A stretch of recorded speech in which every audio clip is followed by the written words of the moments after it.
원주시의회가 의정활동비를 월 40만 원 인상하려고 하죠. 이렇게 되면 시의원 연봉은 4,113만 원에서 4,643만 원으로 오를 전망입니다.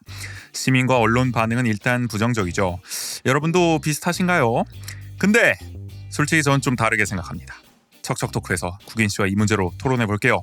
2024년 3월 1일 금요일 원주 아는 척 111회 첫 번째 순서입니다.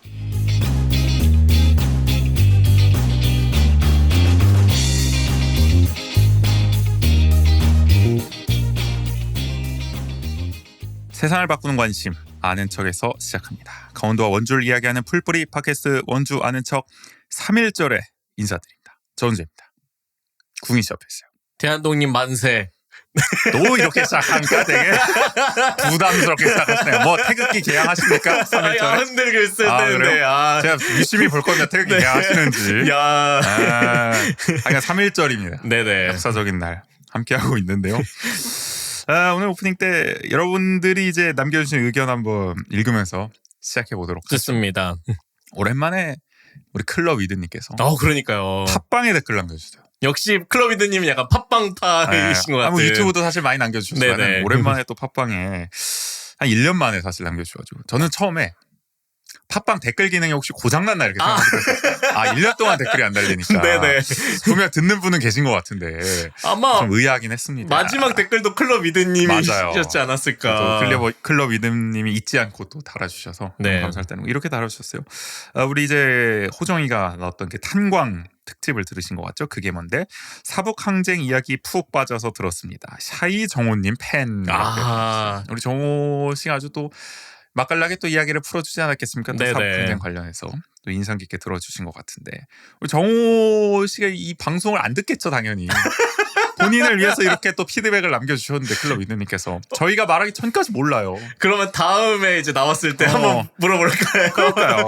아니 물론 저희가 단톡에 올렸으니까. 맞네요. 그러네요. 자기가 듣는 경우는 거의 없다. 보는 경우는 없다. 우리 방송에 뭐 올라가도 관심이 없습니다. 본인 의견에 대해서. 하여간 클럽 이누님 또 이렇게 팬을 또 자처하면서 다뤄주셔서 너무 감사하고요. 그다음에 또 유튜브에는 이런 댓글을 남겨주셨어요. 다른 분입니다. 내용은 참 좋은데 듣는 음향이 참 아쉽네요. 귀가 아파서 오래 못 보겠어요. 소리를 줄이면 안 들리고 울리면 귀가 아프네요.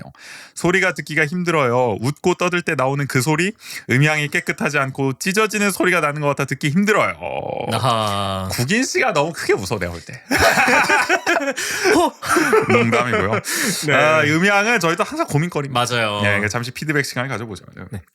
근데 이게 저희가 아마추어니까 음향 전문가가 아니다 보니까 계속 유튜브 보면서 수정하고 있습니다. 그래서 뭐가 정확하게 맞는지를 알 수가 없다 보니까 이런 시도 저런 시도를 해보지만 여러 시도를 하다가 그래도 옛날에 비하면 음질이 좋아진 면도 있고 반대 급부로 조금 더 안 좋아진 면도 있을 겁니다. 그래서 점점 수정은 하고 있다. 저희도 유튜브로 배워가면서 하고 있는데요. 하여간 뭐 지금은 오늘도 좀 다르게 시도를 해봤어요. 오늘 음질은 좀 어떠실까요? 아무튼 하여간 계속 변화하고 있다.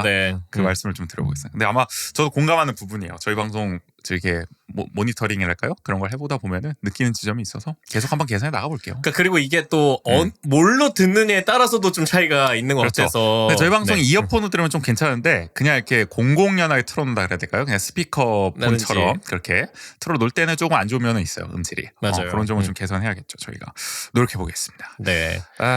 이거 한번 읽어주실래요? 이야기. 이거 멘트를 좀 나눠야겠어. 그러니까요. 너무 나만 다 읽으니까 좀 분산 효과를 줘서 목도 좀 아프시고. 목은 괜찮습니다. 국인 씨가 좀 이제 목액을 좀 해주시죠. 알겠습니다. 저희 원주 아는 척에선 여러분들의 이야기를 이렇게 받고 있습니다. 방송을 들은 후기, 원주에 살면서 겪은 소소한 에피소드, 요즘 고민된 어떤 이야기도 좋습니다. 그래서 주제와 분량 상관없이 마음껏 보내주시길 부탁드리고요. 이야기를 보내주실 구글 폼 링크는 영상 설명, 댓글 저희 SNS에 달아놓겠습니다. 네, 많이 보내주시고요. 그리고 이어서 원주 아는 척은 여러분들의 후원으로 운영하고 있습니다. 지금처럼 그냥 들어주셔도 너무나 감사하지만 이 말 너무 반복하니까 오히려 좀 그렇게 들리겠다. 앞으로는 좀 그냥 담백하게 가야겠다. 저희 방송에 도움을 주고 싶은 분들은 후원 한번 고려해주시면 감사하겠고요. 저에게 대단히 큰 힘이 될 것 같습니다. 유튜브는 아래 자막으로 후원 방법 나가고 있고요. 에피소드 설명, 댓글, SNS에도 관련 사항 안내해 놓겠습니다. 그러면 오늘 111의 일부 원주 통신과 척척토크 준비되어 있는데요. 바로 들어가 보도록 하겠습니다.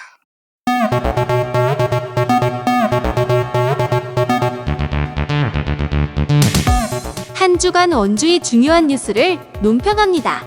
원주통신.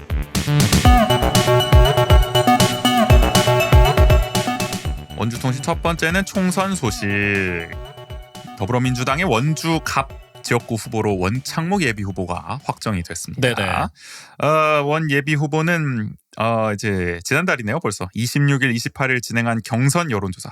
이제 권리당원 50%, 일반 국민 여론조사 50%를 섞어서 한 건데 여기서 같은 당 여준석 예비 후보를 상대로 이제 승리를 거뒀습니다. 아마 이제 정확한 득표율은 공개를 안 하기로 뭐 합의가 된 것 같아요. 네, 보통 네. 뭐 굳이 공개할 이유 없다 이렇게 한 것 같은데 한간에 들리는 소문에 의하면 생각보다 꽤 박빙이었다. 뭐 이런 얘기는 들립니다. 풍문처럼. 뭐 알 길은 없죠. 네네. 다만 이제 뭐 좀 그런 얘기는 또 들리더라고요. 그리고 또 뭐 치열했다. 신인 가산점도 그렇죠. 있기도 신인 하고 가산점 20%까지 네. 이제 들어갔기 때문에 뭐 그럴 법도 한다. 뭐 이런 생각도 들고요. 맞아요.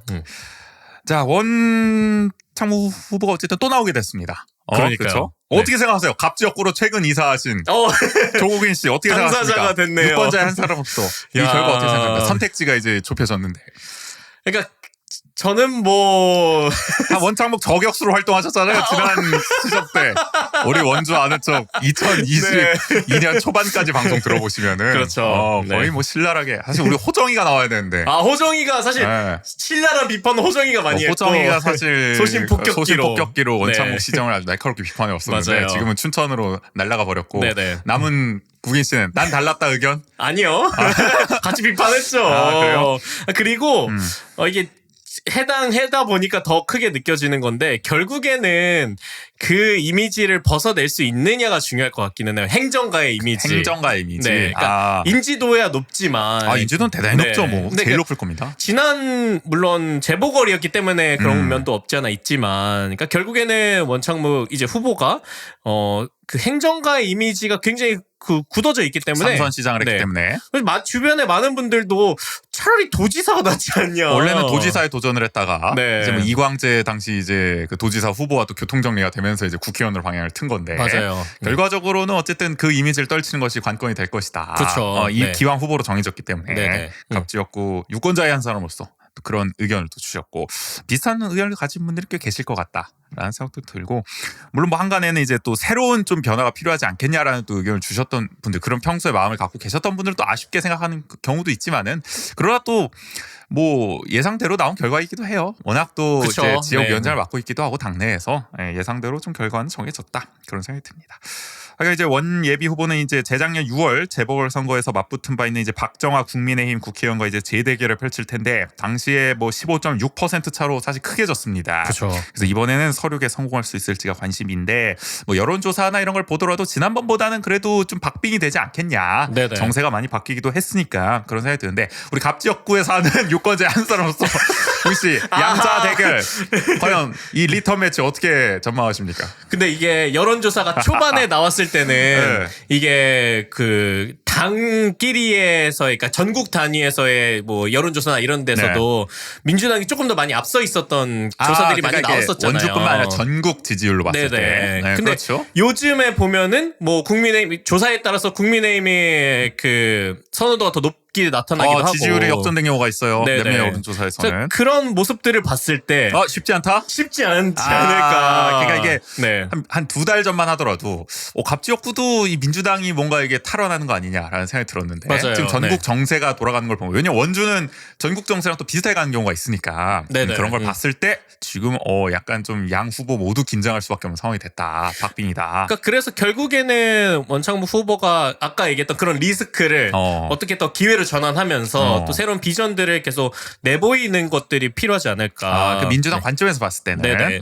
또 마찬가지로 뭐 박정아 후보 같은 경우에도 또 준비를 또 잘 해야겠지요. 그쵸. 어쨌든 네. 자신의 어필을 또 잘 해줘야 될 것 같고요. 능력을 하여간 뭐 이렇게 이제 정해져서 대진표는 다 완성이 됐습니다. 원주 갑은 이제 원창목 후보 대 이제 현역 박정화 의원의 맞대결이 됐고, 원주을은 이제 송기현 현역 의원 대 김한석 후보의 이제 맞대결로 정해졌고요.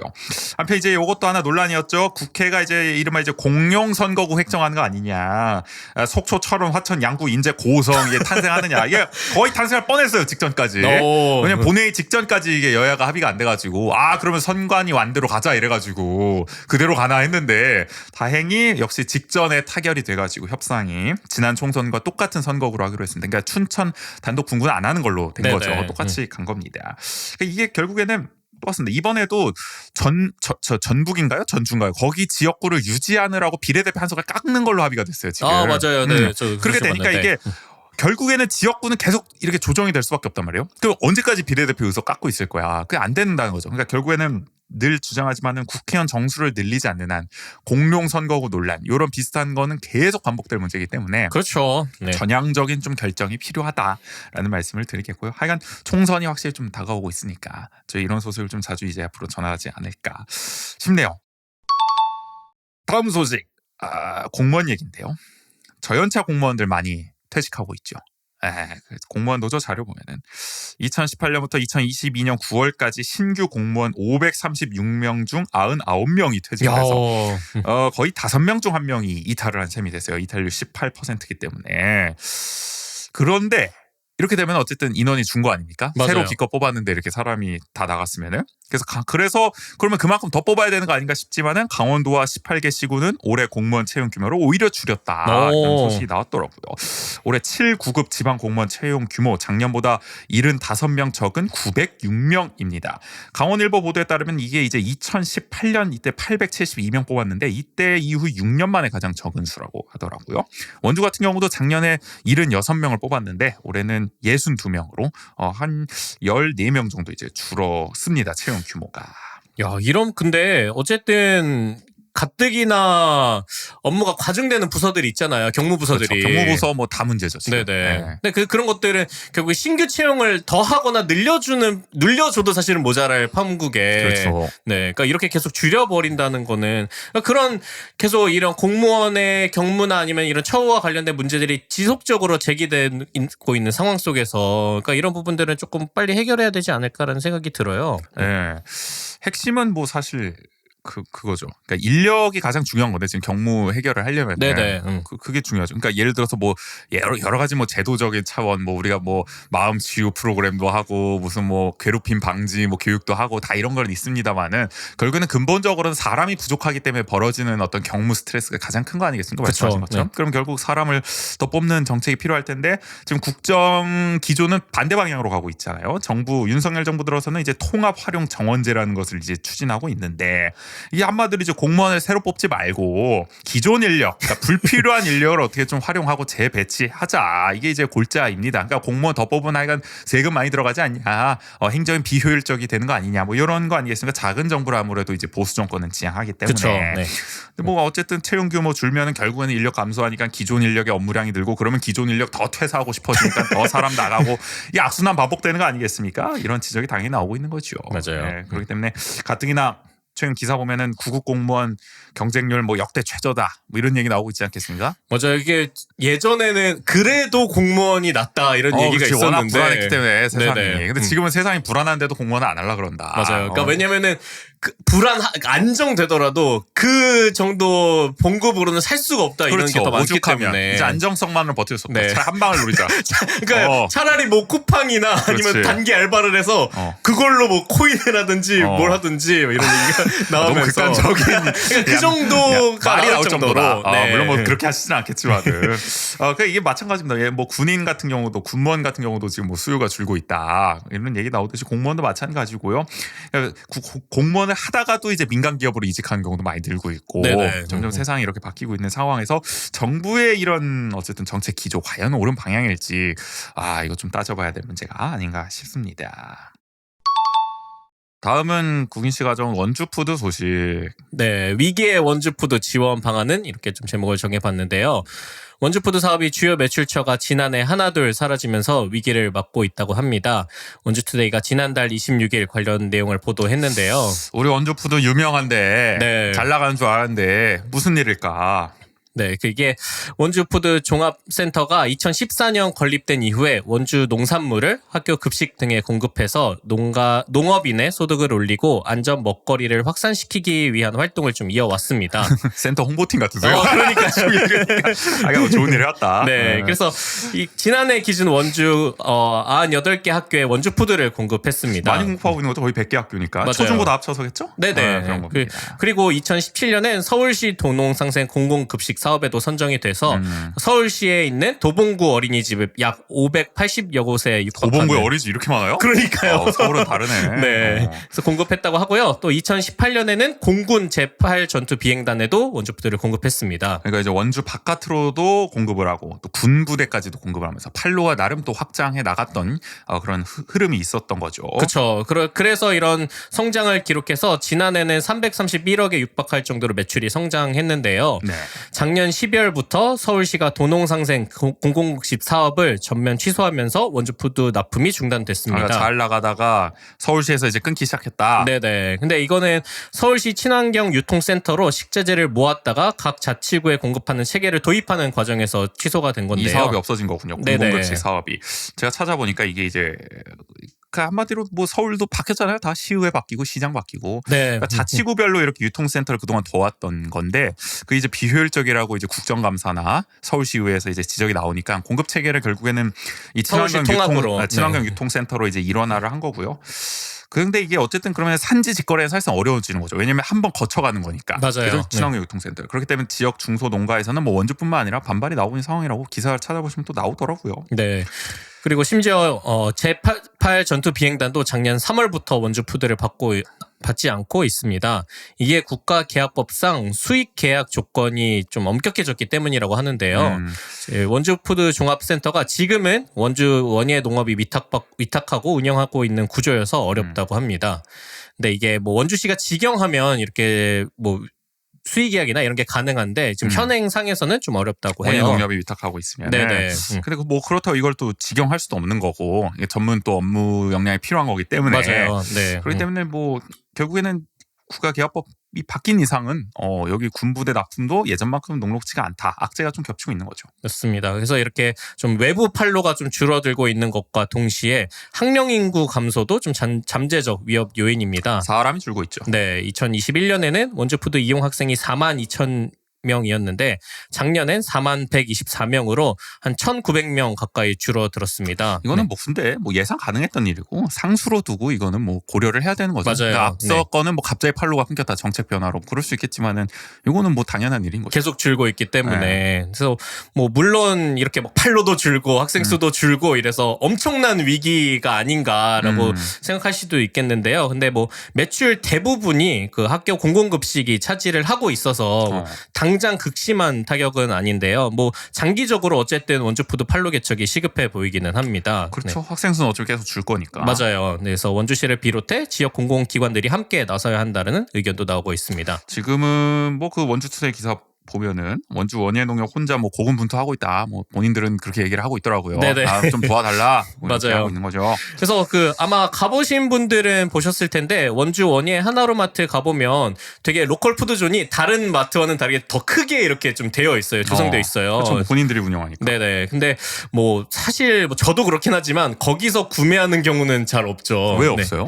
그러니까 기본적으로 조금 더 뭐 안쪽에 들어가 있는 것도 있긴 한데 거기 바로 옆에 기존 농산물 그냥 유통되던 제품들이 있다 보니까 거기서 살지 굳이 거기까지 들어가서 안 사게 되는 것도 있는 것 같아요. 그런데 로컬 푸드가 더 비싼가? 약간 근데 뭐 그렇게 비싸진 않거든요. 근데 손이 잘 안 가게 된다. 네네. 그리고 그러니까 아무래도 뭐 자주 사게 되는 그런 브랜드? 네, 식재료들 이런 것들이 뭐 이게 아무래도 로컬 푸드다 보니까 제철 좀 식재료들이 들어오다 보니까 내가 딱 사고 싶은 게 없을 수도 있단 말이에요. 그러니까 다양하지가 좀 않게 좀 된 경우도 있어요. 그러니까 그런 것도 있어가지고 그러니까 뭐 가끔 갔을 때 저도 뭐 계란이나 이 정도는 한두 번 정도 사본 적이 있는데 그거 제외하고는 내가 딱 요 식재료를 활용한 음식을 하겠다라고 생각하지 않는 이상은 좀 구매하기는 어렵더라고요. 뭐 그렇게 확실히. 확실한 요인은 없는 거네요. 네네. 그러니까 그냥 비슷비슷하게 다 농산물들이 있으니까 내가 꼭 원주푸드를 뭐 해야 됐다는 어떤 신념이 있지 않는 이상은 굳이 그거를 또 짓게 되는 건 아니다. 맞아요. 그러니까 뭐 가령 이런 거죠. 그러니까 로컬 푸드존에 당근이 있어요. 그러면은 로컬 푸드존에만 그 당근이 있다면은 이게 딴 데서 그 다른 그 코너에서 살 수 없으니까 그래도 여기서라도 사자 이렇게 될 근데 텐데 뭐 그렇게 할 수는 없지. 네, 뭐 바로 옆에 또 당근이 세척된 당근이 또 있고 이러니까. 그러니까 여러모로 로컬 푸드만 이렇게 뭐 굳이 사게 되는 경우는 드물다. 네네. 그 존이 있다는 건 다 알지만. 맞아요. 그러니까 그리고 또 어쨌든 그러니까 이 로컬 푸드에 대한 인식 자체가 그렇게 높지 않는 부분도 있기 때문에. 그래요? 그러니까 이게 뭔지를 모르는 분들도 계실 수 있고요. 네네. 로컬 푸드가 왜 뭐 중요하고 이게 뭐가 더 좋은 거고 뭐 이런 거 모르시는 분들 뭐 저도 사실 정확히 와닿진 않아요. 그죠. 뭐 네. 식자재를 뭐 사는 편이 아니기 때문에 뭐 그런 이유도 있지 않을까 싶기도 하고. 그러니까 이게 학교 공공급식을 통한 매출은 굉장히 많지만 일반 어떤 민간 시장에서의 그런 판매는 좀 부진할 수밖에 없다. 맞아요. 네. 거고요. 지금은 뭐 그러니까 거의 90% 육박하는 정도를 그런 대규모 공공급식을 통해서 매출을 이루고 있는 거죠. 그래서 네. 어떻게 팔로 개척해야 됩니까? 네, 그래서 저는 일단 그런 대중적인 팔로 개척을 또 적극적으로 하는 것들이 필요하지 않을까 싶어요. 어떻게? 네, 그러니까 뭐, 그러니까 일단 그런 정보나 인식 자체를 더 전환을 해야 되죠, 많이. 그러니까 학생 때부터 뭐 교육을 해야 되나? 그러니까 로컬 푸드를 여러분이 먹어야 더 건강하게 자랄 수 있고 급식 우리 뭐 감사 인사할 때처럼 해피한 삶을 살 수 있습니다. 뭐 그래야 되나? 네, 그런 것도 있고, 근데 저는 그런 것들의 가능성을 어디서 봤냐면은 새벽 시장을 저희도 한번 가봤었잖아요. 저기 뭐 저 원도심 쪽에 있는 네네. 근데 원주천 쪽. 새벽 시장을 가보고 나서 로컬 푸드를 가보니까 새벽 시장은 그래도 딱 농업인 분들이 직접 나와서 판매를 하시잖아요. 직거래 되게. 장터죠. 네. 네. 그러다 보니까 뭐 사면서 대화도 하고 아니면은 뭐 이렇게 이걸 재료를 활용해서 어떤 음식을 할 수 있는지도 말씀해 주시고 그다음에 실제로 이게 제철 음식이구나라는 것을 좀 느끼게 됐었어요. 근데 그 다음에 이 로컬 푸드 매장에 가니까 새벽 시장에 나왔던 그런 식재료들이 거의 비슷하게 있는 거예요. 그러니까 그러면서 더 이게 제철 식재료구나, 농산물이구나 그런 것들을 그때 알게 됐던 거죠. 그러면은 뭐 저 로컬 푸드 존에도 저렇게 좀 농민분들이 오셔가지고 근데 얘기도 저는 좀 나누면서 약간 그렇게 좀 한켠에 뭐 우리가 시식 코너 마련하듯이 좀 더 적극적인 판촉을 해야 된다. 네네. 그러니까 그런 것들이라든지 아니면은 뭐 이거는 이마트에서도 좀 시도를 했었던 건데 뭘 했죠? 그 이마트에서 어떤 식재료가 어디서부터 어떻게 오는지 약간 그걸 스토리텔링을 해가지고 거기에 약간 간이 좀 판넬을 하거나 아니면 이렇게 에스컬레이터 오르내리는 곳에 그런 스토리들을 담아서 계속 그걸 해놨어요. 그러니까 그러다 보니까 조금 더 신뢰가 가는 거죠. 그러니까 이 식재료가 어떤 농민분들이 만드셨고, 그러니까 농사를 지으셨고, 그게 어떤 과정을 통해서 나에게 왔구나라는 것들을 느끼게 되니까 이야기를 조금 좀 더 담아내는 네네. 거구나. 그러니까 그런 부분에 스토리텔링도 조금 더 적극적으로 시도해야 하지 않을까. 그래요. 뭐 농산물의 품질이 비슷하다면은 결국에는 그런 데서 또 비교 우위를 찾을 수가 있는 거니까. 그렇죠. 네. 그런 것도 하나의 또 아이디어가 아닐까 싶기도 하고. 하여간 지금보다는 또 적극적인 좀 마케팅이 필요하다. 네네. 그래서 뭐 원주푸드 신환력 사업이라 그래서 이런 부분에서 좀 많은 노력들을 하고 계신 걸로 알고 있기는 이건 한데. 원예농협에서 하는 건가요? 자체적으로? 아니요. 이거는 그 원주푸드에서 그 신활력 사업이라고 그 농림부에서 지원을 받아서 하는 다른 사업이에요. 그래서 혁신도시 쪽에 공유 주방을 운영하기도 하고 그리고 거기 인근에서 이렇게 뭐 플리마켓을 열기도 하고 그런 많은 노력들을 하고 있는데 농림부 지원 받아서 하는 거구나. 네네. 그러니까 그런 연결들이 같이 필요한 부분들이 있는 거죠. 네. 그 로컬 푸드는 그냥 왜 중요한 겁니까? 이거 한번 설명해 주세요. 그냥 뭐 네. 지속 가능 발전 좋아하시니까. 네.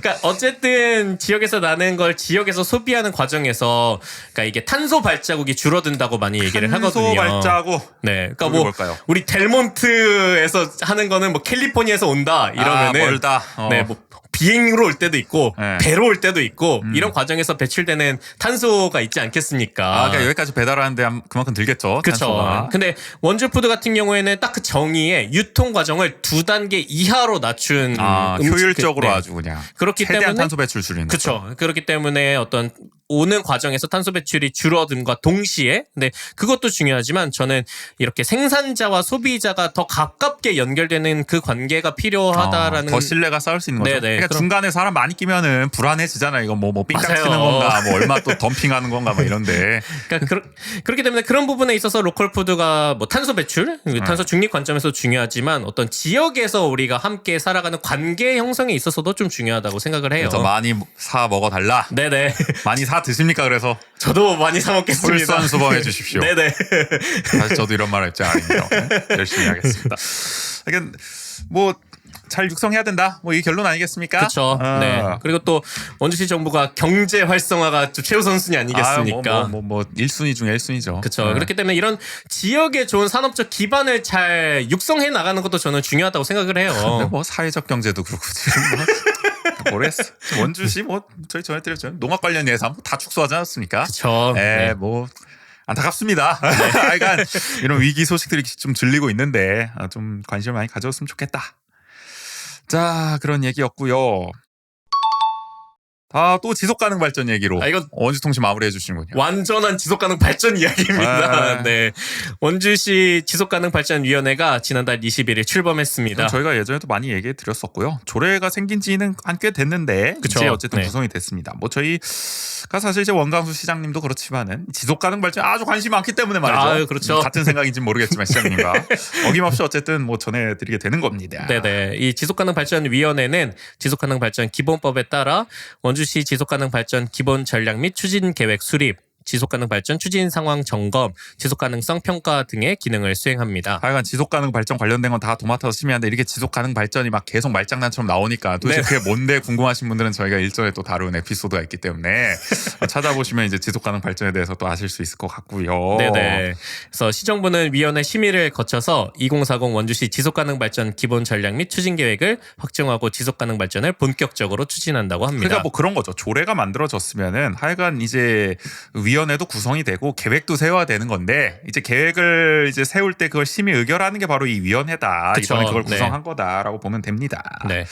근데 이게 진짜 뭐 저도 참여했던 이 연구 그 용역이었거든요. 기본 계획을 수립하는 과정에서. 저 시민 수기위원 하셨잖아요. 그렇죠. 네. 근데 이게 2021년에 했었는데 벌써 한 3년 전이야. 네, 이게 당초 계획보다도 그리고 심지어 작년에 위원회 구성을 한다고도 했었잖아요. 그렇죠. 근데 그것보다도 많이 늦어져가지고 하루빨리 원주시 지속가능 발전 기본 전략 및 추진 계획을 확정하고 본격적으로 추진을 해야 하지 않을까 뭐 이제 싶습니다. 하긴 한다는 건데 네. 이게 사실 뭐 SDGs 우리 저 UN 지속가능 발전 목표도 이것도 한 2030년이 어쨌든 이제 목표 아닙니까? 네네. 그때까지 성과를 한번 보자. 이 6년밖에 안 남은 상황인데 지금 이제 한시가 급하다 이겁니다. 그래서 그런지 기본 계획을 2040 이렇게 그래? 네. 그렇네. 은근슬쩍 2040이 됐네. 네. 우린 유엔과는 다른 시점으로 간다. 그러니까 너무 촉박하다는 걸 알았던 거겠죠. 다 뭐. 밀어두는 거지 뭐. 네.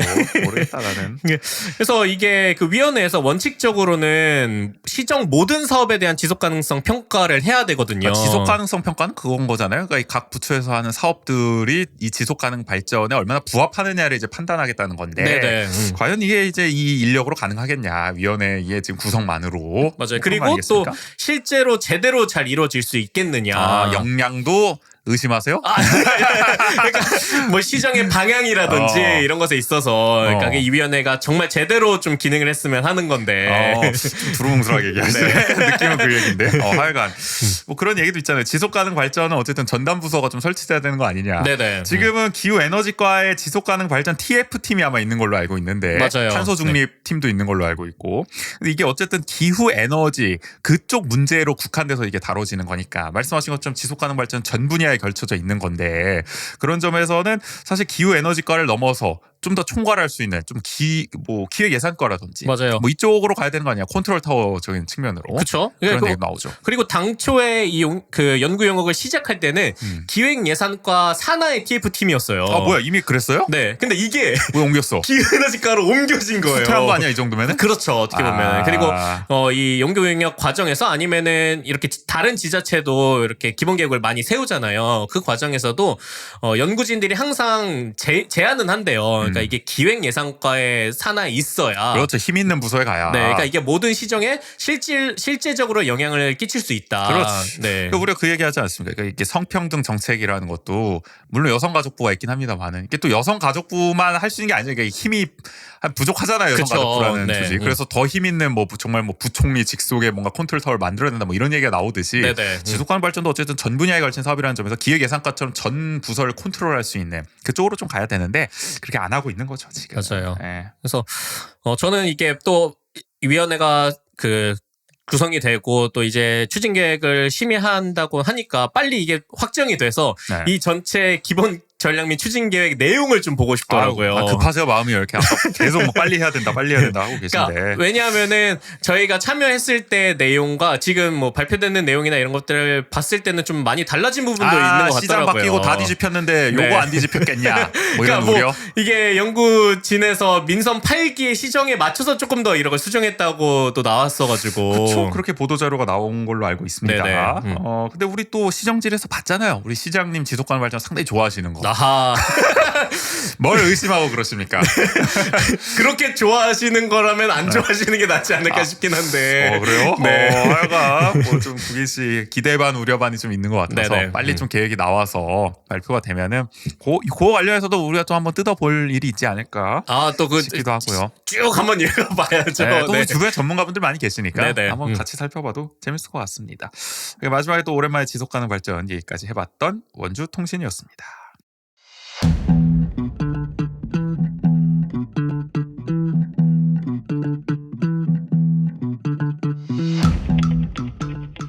아는 척하기 좋아하는 두 사람의 정신없는 수다 척척토크.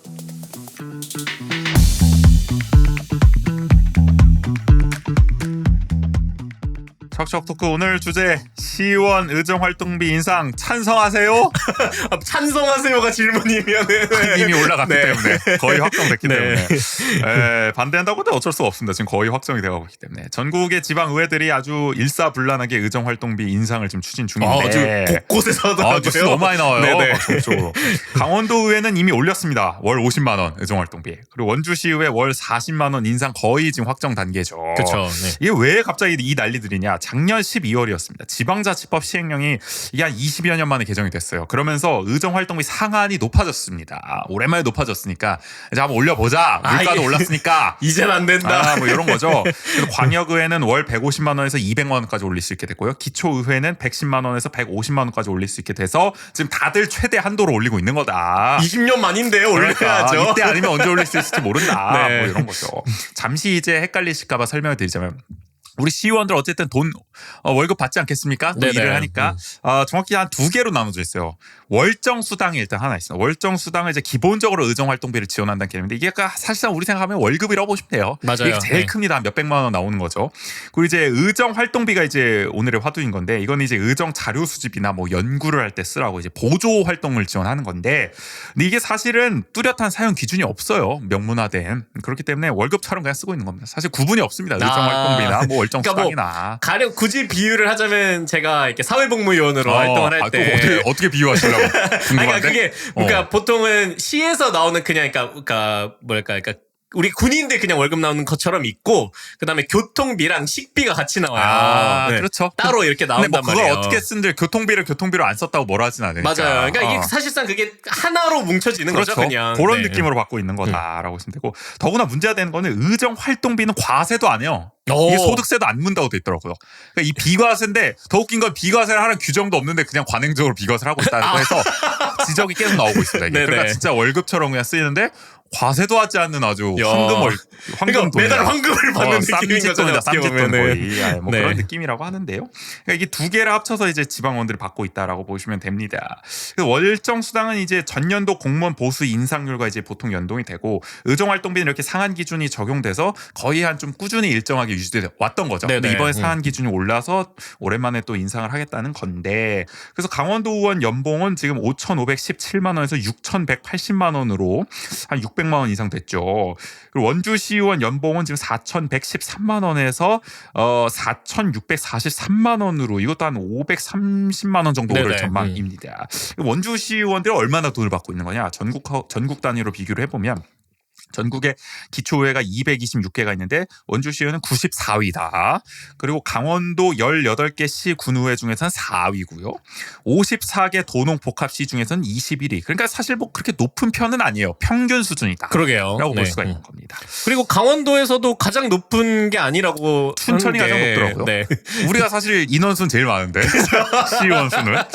그리고 4위면은 그것도 좀 사실 신기하네요. 우리 경제 네. 규모를 감안하면은 또 그렇게 높은 편은 아니다라고 보는 네. 거예요. 4위면은. 근데 어쨌든 이렇게 돈 올린다고 하는데 뭐 곱게 보진 않으시죠 다들. 맞아요. 우리 네. 시민과 또 언론 대부분은 좀 부정적인 반응을 보이고 또 이거 공청회도 최근에 했었는데 거기서도 좀 안 좋은 여론들이 좀 나왔다라는 네네. 보도가 나왔었잖아요. 아무래도 뭐 크게 보면 이런 이유들이겠죠. 기본적으로 의원들이 뭐 밥값을 제대로 하냐 그 돈 받을 만큼 질 낮은 의원들이 얼마나 많은데 뭐 이런 게 하나 또 반대 이유고 또 시의회가 이번에 청렴도 4등급 받았잖아요. 네네. 하위권. 그러니까 이게 청렴하지도 못하고 일도 못하고 근데 무슨 돈은 올려. 돈은 올려. 이게 무슨 낯짝으로 지금 이렇게 하고 있는 거냐. 게다가 지금 긴축재정 시국이라서 뭐 돈 다 줄이고 있는 상황인데 자기들 밥값만 올리겠다. 이러고 있으니. 그러니까 의원 한 명당 500만 원이면 전체로 벌써 생각하면 23명 지금 24명인가요? 그쵸. 그렇게 되니까. 그리고 이제 굳이 이제 최대한도로 또 올릴 필요가 있냐. 뭐 한 10만 원, 20만 원 올리면 뭘까? 40만 원을 한 번에 점프해 버리는 거는 좀 과하지 않냐. 이런 게 이제 주요 반대 골자인데 이런 가운데서 우리 국인 씨 시민의 한 사람으로서 어떻게 생각합니까? 의정활동부 인상. 올리면 안 되죠. 안 됩니까? 어떻게 해야 됩니까? 그럼 오히려 깎아야 됩니까? 마음 같아서? 마음 같아서는. 네. 뭐 어떻게 해야 돼? 근데 저는 그러니까 이게 올리고 말고도 중요하지만 네. 그 사전에 조금 단계를 몇 단계 해야 되지 않을까. 어떤 단계요? 그러니까 저는 이 의정 활동비에 대한 기준이 좀 명확해져야 된다라고 생각이 들어요. 그러니까 이제 네. 뭐 돈을 올리고 말고도 중요하지만 지금 받고 있는 의정 활동비가 너무 좀 모호하게 집행되는 거 아니냐? 네네. 어떤 점이 그렇습니까? 그러니까 이게 어떤 뚜렷한 사용 기준이 일단 없다는 점. 아까 네, 그러니까 의정 활동비 말씀하셨다시피. 네. 그러니까 이게 어쨌든 의정 자료 수집이나 연구 등 보조 활동을 지원하는 거잖아요. 네. 그럼 그런 부분에 대해서 그러니까 물론 이것도 어렵긴 하죠. 이걸 일일이 다 해서 증빙을 하라 이러는 것도 어렵긴 한데 그래도 어느 정도의 기준점들은 좀 필요하지 않을까라는 생각이 드는 명문화를 거고요. 시켜야 된다. 네. 그리고 또 이게 뭐 비과세는 아니냐 이런 부분들 차라리 이렇게 그럼 월급으로 사실상 지금 쓰이고 있는 거라면은 저는 과세 영역에 들어가야 된다라고도 생각이 드는 좀 더 거죠. 법적으로 공식화하기 위해서는. 네네. 그러니까 그런 것들도 있고 그리고 저는 이런 뭐 시민들이나 언론에서 이런 부정적인 반응을 나오는 게 결국 그런 거죠. 그러니까 말씀해 주셨지만 밥값을 제대로 못 하고 있다. 어떻게 생각하세요? 밥값 제대로 하고 있습니까, 시의원들? 그러니까 저는 그러니까 저희야 그나마 뭐 시외 리뷰도 하고 네. 이러니까 거기서 이렇게 보이는 거지만 그러니까 네. 그런 부분에 있어서 저는 의정 활동이라는 것을 어떻게 좀 제대로 평가할 것이냐에 대한 부분들도 좀 논의를 해야 하지 않을까. 또 네. 자꾸 빠져나가시는데 큰 틀에서 보면 뭐 하여간 그게 전제 조건이다. 그쵸. 하실 때. 그래서 어떻게 해야 되냐고요? 올려야 됩니까? 말아야 됩니까? 저는 그러니까 지금 당장 그래서 올리면 안 된다라고 생각을 해요. 지금은 안 된다. 네, 왜냐하면 그러니까 그런 기준들이 명확해지고 그리고 어쨌든 의정 활동에 대한 평가 기준들이 좀 더 명확해지고 그런 기준들이 마련된 다음에 돈을 올리려면 먼저 그 작업부터 해야 된다. 네, 그러니까 그래야 이제 시민들도 그러니까 이런 공청회에서 이분들이 제대로 활동을 하고 있는지를 확인할 길이 없는 거잖아요. 그러니까 그러다 보면은 그러니까 심정적으로 봤을 땐 당연히 시민들이 그냥 돈 올린다 그랬을 때 누가 곱게 받아들일 수 있겠냐라는 부분인 거죠. 시의원들의 업보다 업보라기보다는 그러니까 이런 걸 제대로 정비 그런 안 걸 해놨던. 제대로 설득해내지 못했다. 그러니까 그런 부분에 있어서 어떤 시민들에게 그런 설득의 과정을 하기 위해서 전 아까 말씀드렸던 그런 순차적인 과정에서의 뭐 제도적 장치라든지 아니면 그런 평가 기준 마련이라든지 그런 노력들이 필요하다라는 부분인 거죠. 하여간 강경한 반대 입장을 표명하셨습니다. 안 됩니다. 올리면 안 된다. 네. 지금 왜 올렸냐 거의. 그러니까 이게 왜 그러냐면은 그러니까 그냥 다들 올리니까 우리도 올린다 이렇게 되면은 저는 그게 논리 근거도 좀 부족하다고 생각을 해요. 그러니까 뭐 네. 그냥 진짜 자기들 그냥 바꿔 올리는 그 느낌으로밖에 안 보인다. 맞아요. 기득권들의 그러니까 어떤. 물론 뭐 20년 동안 안 오른 부분 뭐 이런 것들은 있는 거죠. 네. 네. 그런 것들이 충분히 설득할 수 있을 만큼의 논거가 되느냐라는 부분에선 좀 설득력을 갖추기가 어렵다라는 생각이 드는 거죠. 그렇군요. 어쨌든 이 뭐 여러 가지 반대 이유들이 지금 언론을 통해서 나오고 있긴 합니다. 앞서 말씀드린 국인 씨는 뭐 거기에 더해서 좀 다른 결의 또 이제 약간 반대 이유도 첨언을 좀 해주신 것 네네. 같아요. 저는 사실 좀 달라요. 어느 정도 올릴 필요는 있다. 그렇게 생각합니다. 이런데 지금 물론 시의원들이 사실 들어간 돈이 꽤 많습니다. 기본적 전제로 봤을 때. 그래서 이제 뭐 예를 들어 보좌진이 없죠. 그쵸. 보좌진도 이제 따로 둘 수 없고, 그래서 이제 본인들이 어쨌든 다 이제 뭐 돈을 들여서 이제 전문가를 모셔서 이제 상담도 진행을 하고 정책 개발을 위해서 입법 활동을 했어. 그런 것도 하고 또 주민들과 간담회도 진행하고 뭐 이럴 때 이제 어쨌든 돈이 들어갑니다. 어떻게 보면은 열심히 하시는 분들 입장에서는 지금 돈이 충분하지 않을 수도 있어요. 그렇죠. 내가 맨날 정책 때문에 이제 자문 구하고 뭐 간담회해야 되고 막 이러면은, 그래서 이제 의정 활동을 제대로 한다는 가정하에서 저도 가정을 많이 해볼게요. 아까 이제 의정 활동비 규정을 제대로 정비하면 전제였잖아요. 그렇죠. 저는 의정 활동을 제대로 한다는 가정에서는 돈이 부족할 수도 있다. 본인 뭐 사무실 열고 이런 비용도 아마 뭐 들어가야 될 테니까 거기서. 그 사실 그 제대로 일하는 시의원이 한 명 있으면은 그 한 명이 수백억 원의 이제 예산 낭비를 또 막을 수 있는 거 아니겠습니까? 맞아요. 우리 원주시의회에서도 그냥 막 수십억 원의 막 사업들이 통과되는 뭐 그런 경우도 보잖아요. 그런 걸 막을 시의원이 만약에 들어간다면 뭐 이 정도 돈이 올라가는 거야. 뭐 월 40만 원 정도 인상하는 거야. 의원 한 명당. 뭐 아깝지 않은 돈일 수도 있는 거잖아요. 그런 점에서 저는 그만큼 투자의 가치는 있다고 생각을 하는데, 역시 뭐 밥값을 제대로 한다는 전제 가 있게 들어가야 되는데 이게 너무 이상적인가요? 그러니까 그게 저는 중요합니다. 근데 그게 중요해서 그런 의정 활동의 밥값을 어떻게 하는지를 제대로 들여다볼 수 있는 그런 것들이 필요하다라는 거죠. 그러니까 뭐 우리 시민들이 관심을 가져야지. 맞아요. 어떡하겠어. 억지로 뭐 이게 뭐 다 강제 방청을 시킬 수도 없는 거고. 그래서 저희 좀 찾아보다 보니까 흥미로웠던 게 뭐가 있죠? 거창의 시민단체 중에 한 곳이 AI로 군 의회 활동들을 평가하는 게 있어가지고. AI 모니터링, AI 군의회 모니터링. 근데 신선하면서도 그러니까 이게 뭘까요? 거창의 시민단체 함께하는 거창이라는 곳에서 이걸 좀 개발했던 건데요. 그러니까 상반기에 거창군 의회가 개최한 모든 회의의 회의록을 인공지능을 통해서 넣고 그걸 그러니까 일정 몇 가지의 분류 기준에 따라서 분류를 한 거예요. 그러니까 그래서 평가를 조금 진행했던 거죠. 그래서 우리 막 클로버 노트 써도 막 이렇게 녹취록 요약을 AI가 막 해주잖아요. 이것도 어쨌든 의정 회의록이 엄청 기니까 그걸 AI한테 요약을 좀 맡겨볼 수가 있는 거구나. 맞아요. 그러니까 특정 키워드를 놓고 그 어떤 기준들을 몇 가지 정해준 거죠. 신기하네. 뭐 출석 횟수, 조례 대표 발의 건수, 5분 발언 건수, 그다음에 질의 건수, 발언 총량, 이게 양적 평가로 5개 항목이 있었고요. 그다음에 가치 발언 문장 수, 가치 발언 비율,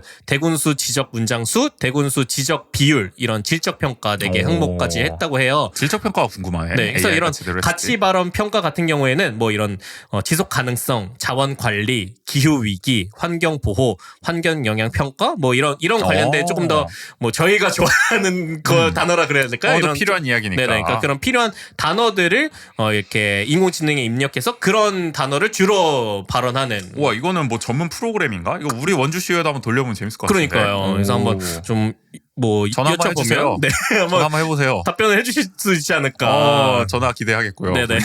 또 알아오셨으니까. 그래서 그런 궁금합니다. 형태들의 어떤 평가들도 있고, 그 다음에 제가 그 홈페이지를 또 여러 개 찾아봤었는데, 갑자기 어떤 홈페이지요? 내 고향 알림이라는 이 행안부에서 운영하는 홈페이지가 있는데요. 그러니까 여기를 들어가봐도 그 의회 현황 이런 것들이 나와 있더라고. 지방의회 현황. 그래서 뭐 지방의회 회의 일수, 그 다음에 회의 참석률, 그 다음에 1인당 의원 발의 건수, 의정비, 민원 처리 현황 이런 항목들을 또 원주시 것만 따로 볼 수도 있더라고요. 그래서 이런 거 활용을 해서 조금 더 다양한 평가 지표들을 개발하거나 아니면 근데 결국엔 이런 것들은 시민들의 관심이 더 필요한 영역이긴 한 거죠.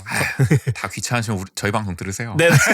저희가 이런 기준을 가지고 한번 정리를 해볼까요? 그러면은 리뷰 좀 해보도 좋죠. 잘 해보도록 하겠고.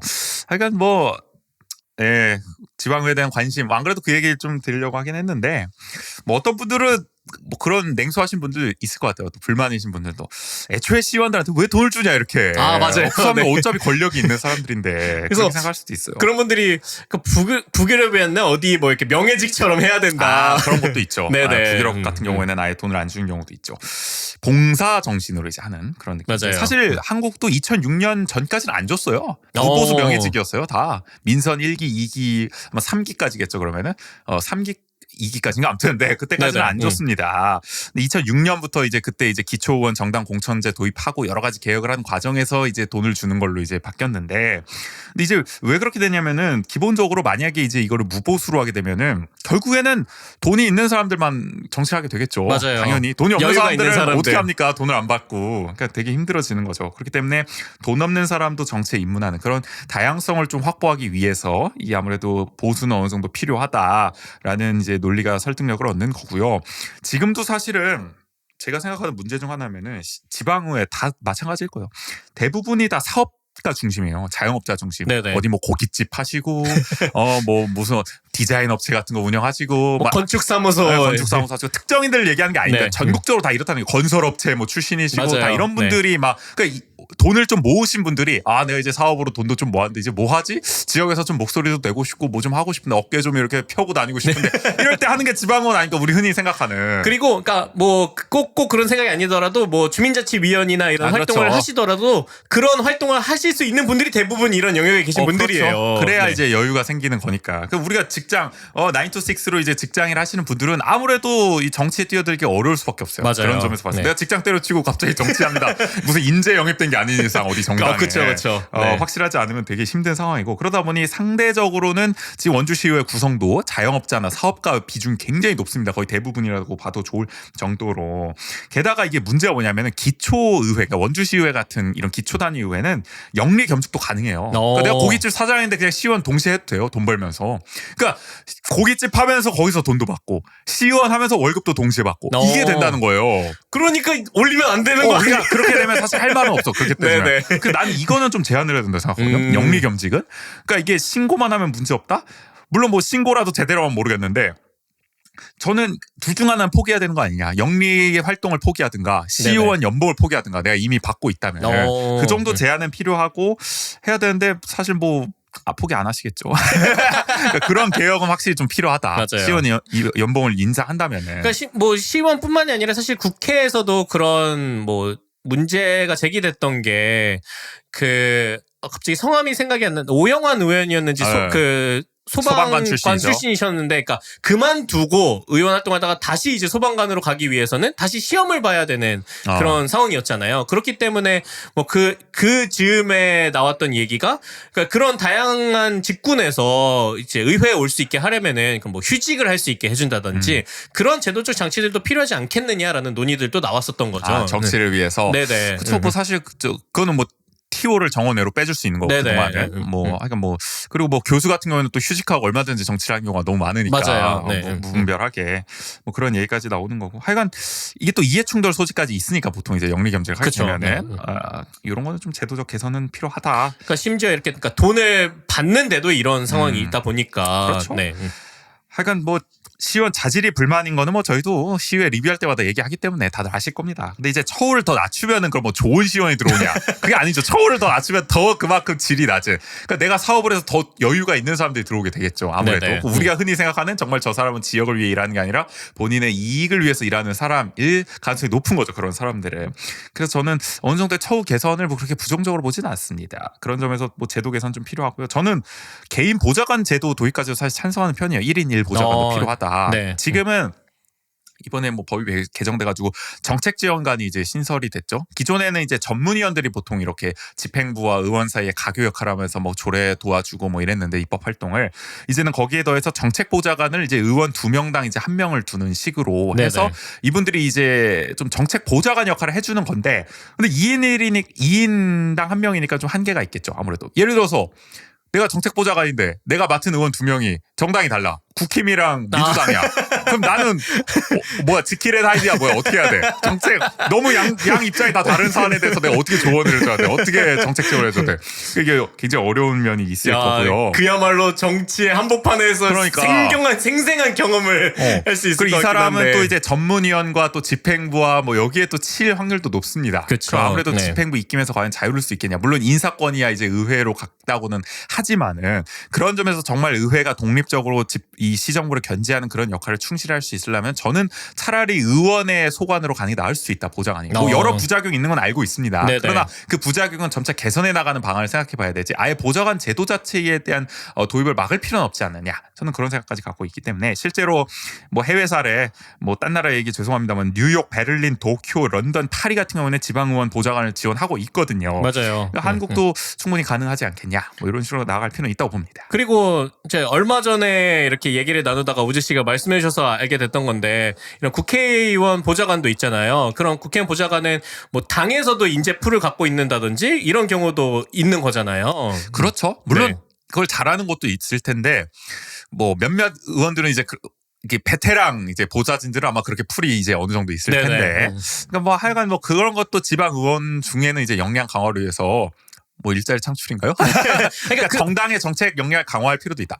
그 얘기를 들으니까 생각이 난 게 뭐냐면 예전에 진보 정당들이 기초에 들어갔을 때 예를 들어 민주노동당이나 진보신당 2010년대 그때쯤에는 그 의정활동비를 각출을 해가지고 그 진보정당 의원들이 정책 보좌관 9명을 당직자로 뽑고 막 이런 적도 있었어요. 아예 우리들은 그렇게 보좌진을 구성하겠다 해가지고. 그러니까 어떻게 보면 진짜 요 취지에 맞게끔 한 거네요. 의정 자료 수집이나 연구 보조 활동을 내가 하는 게 아니라 그 금액을 가지고 할 수 있는 사람을 하겠다. 저는 정당의 정책 역량 강화 차원에서 굉장히 좋은 시도라고 생각을 하고 네네. 그런 게 아예 시의회 제도 차원에서 보장이 된다면 더 좋지 않을까라는 생각도 갖고 있는 거죠. 맞아요. 저는 그 말씀을 드렸던 게 그러니까 그걸 통해서 정당이 정당으로서 할 수 있는 역할을 더 가져갈 수 있는 부분이 있는 게 아닐까라는 생각이 드는 맞아요. 거죠. 네. 오늘 아예 그냥 뭐 기초의 얘기를 다 해버리긴 하는데 정당 공천제를 아예 폐지하자는 의견도 많이 갖고 계신 걸로 알고 있어요. 네네. 현역 시의원 중에도 많이 갖고 계시죠. 그런 얘기를. 근데 저는 사실 폐지에 반대하는 입장에서는 그러니까 우리가 정당 공천을 안 한 적도 있어요. 2006년 이제 안 했다니까요. 무보수 명예직에 정당 공천 안 했는데 그때 문제 없었습니까? 그러니까요. 그때는 지방 토호들이 한다고 난리를 쳐가지고 그때 정당 공천제가 보장이 된 거예요. 그래서 다시 안 하면 또 똑같이 돌아가는 겁니다. 그렇죠. 그러니까 안 한다고 네. 이게 정치 개혁이 되는 것도 아니고 저는 오히려 지금 정당 공천이 제대로 안 되니까 문제가 벌어지는 거고 이 정당 공천제를 어떻게 민주적이고 투명하게 할까를 우리가 고민하는 과정에서 이게 돼야 되는 거지. 무조건 지금 제도 이상하다고 바꾸자 이렇게 되는 거는 좀 곤란하다. 네네. 그러니까 어떻게 보면 단계가 될 수 있는 거죠. 내가 당장 시의원을 할 수 없다면은 그렇게 뭐 보좌관이라든지 그런 단계를 통해서 경험을 하고 근데 그 경험 자체가 어쨌든 보수를 받으면서 할 수 있으니까. 그렇죠. 그러니까 네. 정당의 운영이 투명해지는 과정도 그 일환이 또 돼야 네네. 되는 거고요. 아니 뭐 의정활동 인상 얘기하도 뭐 여기까지 왔어. 자, 정리해 봅시다.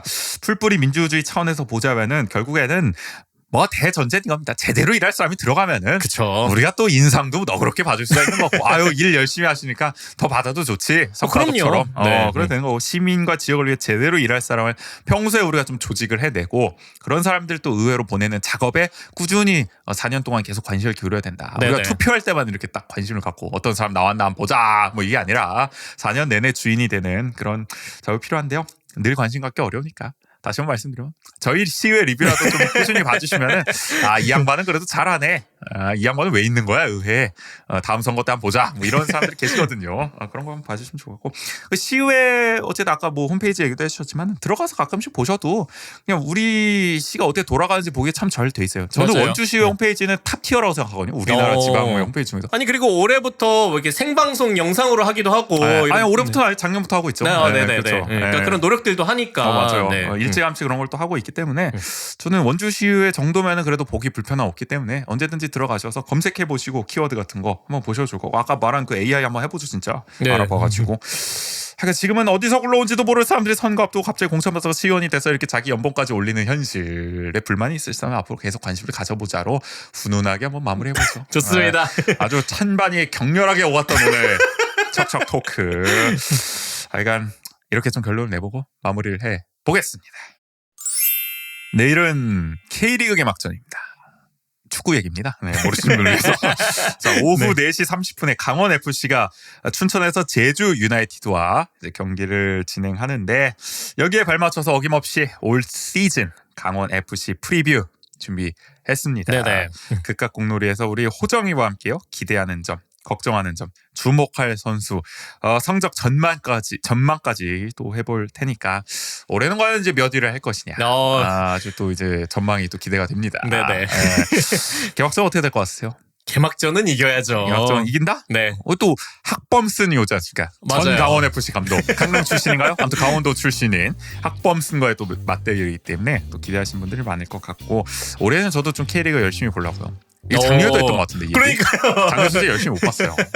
올해 조금 더 열심히 보겠다. 요새 아시안컵도 있고 또 축구 이슈 또 뜨거우니까 한번 또 열심히 또 봐야죠, 여러분들. 올 시즌에 꼭 직관을 한번 가보시죠. 저희. 올 시즌에 직관을 네. 먹고 가보도록 하고 그러니까 내일 프리뷰 많이 들어주세요. 오늘 111회 1분 여기서 마무리하겠습니다. 지금까지 진행의 송재 조gin이었습니다. 모두 안녕. 모두 안녕.